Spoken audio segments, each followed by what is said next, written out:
श्रीमद् भागवत भगवत स्वरूप का अनुभव कराने वाला दिव्य ग्रंथ है। और श्रीमद् भागवत श्रवण करने से हमारी चित्त वृत्तियां हमारे अधिकार में आती हैं, हमारी इंद्रियां हमारे अधिकार में आती हैं और हमारा अंतर हृदय, हमारा अंतर आत्मा तत्व शुद्ध होता है, पवित्र होता है। इस संसार रूपी घोर अंधकार में प्रवृत्त होते हुए भी इस अंधकार से जो प्रकाश की ओर ले जाता है, इस अज्ञान से जो ज्ञान की ओर ले जाता है, वही श्रीमद् भागवत है। और श्रीमद् भागवत श्रवण करने से हमारे अंतर हृदय में जितने भी 6 विकार हैं, वो 6 के 6 विकार श्रीमद् भागवत श्रवण करने से दूर होते हैं।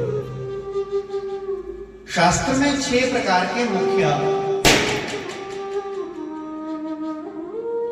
विकार कहे गए और सबसे पहला विकार है काम, दूसरा है क्रोध, तीसरा है मोह, चौथा है लोभ और पांचवा है मद और छठा है मात्सर्य। तो सबसे पहला विकार क्या है? काम। काम का अर्थ क्या है? आकांक्षा। काम का अर्थ क्या है? इच्छा। काम का अर्थ क्या है? चेष्टा, आसक्ति, वासना, इसे ही काम कहते हैं।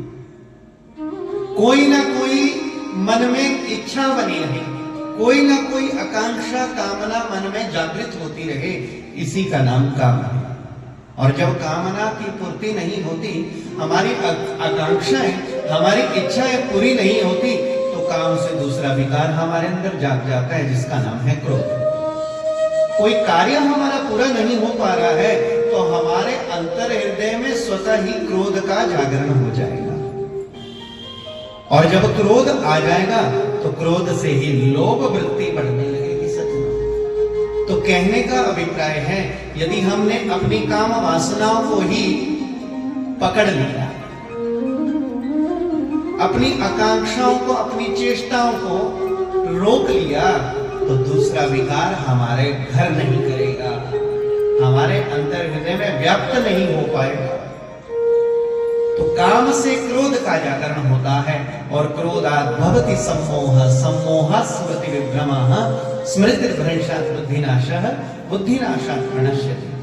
क्रोध से सम्मोह, सम्मोह से स्मृति विभ्रम, और जब हमारी स्मृति विभ्रमित हो जाती है तो बुद्धि का नाश होने लगता है।